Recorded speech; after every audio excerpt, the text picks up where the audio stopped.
Je lis du livre de Psaume chapitre 90, au verset 10 qui suit. Les jours de nos années s'élèvent à 70 ans et pour les plus robustes à 80 ans. Et l'orgueil qu'ils en tirent n'est que peine et misère, car ils passent vite et nous nous envolons. Le thème d'aujourd'hui, c'est 70 ans. Prions. Notre Seigneur et notre Dieu, nous découvrons au fur et à mesure ce chiffre, 70. Tu n'as pas dit 75, 65, 70. Mais oui, Jacob arrive avec sa famille, ils étaient 70. Les Égyptiens pleurèrent pendant 70 jours. Ils trouvèrent les 70 palmiers.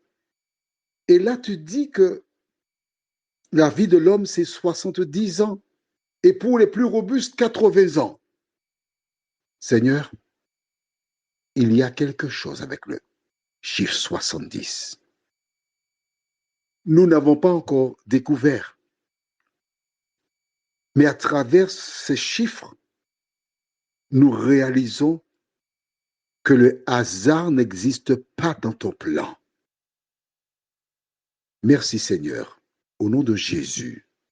Amen. Voilà.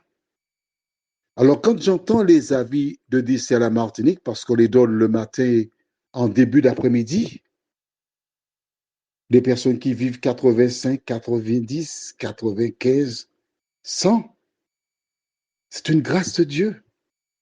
Car du temps de Moïse, les gens mouraient à 70 et les plus robustes, 80 ans. La mort est une bénédiction. Tu sais ça? Mais si. Arrête. D'accord, ne te fâche pas.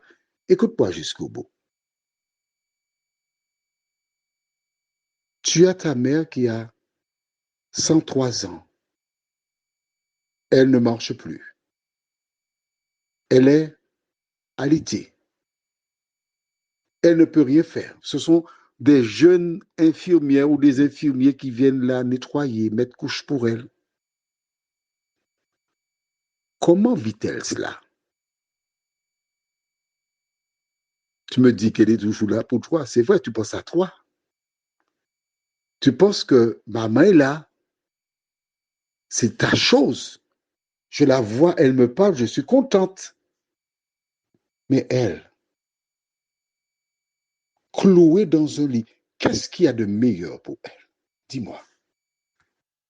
En fait, la mort, c'est une bénédiction pour l'homme.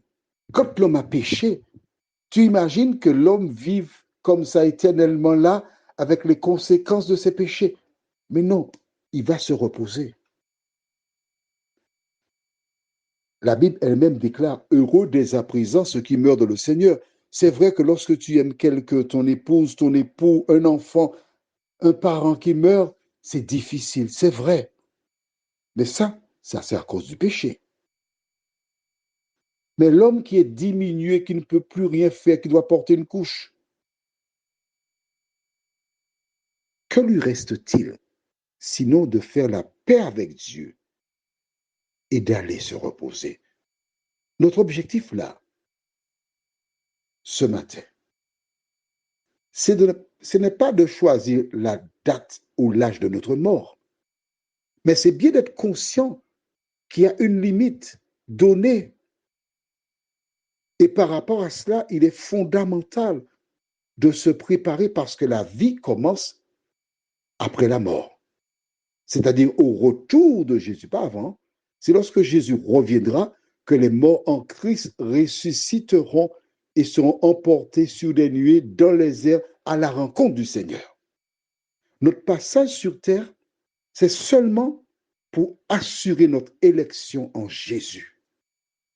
Et si tu dois porter en terre aujourd'hui un membre de ta famille, tu as envie de pleurer, pleure. Jésus te consolera.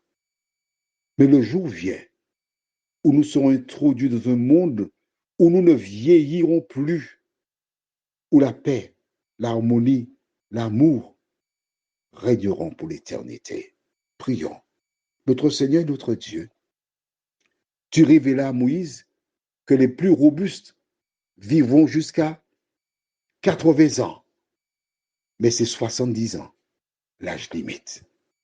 Nous reconnaissons encore, Seigneur, que tu nous parles.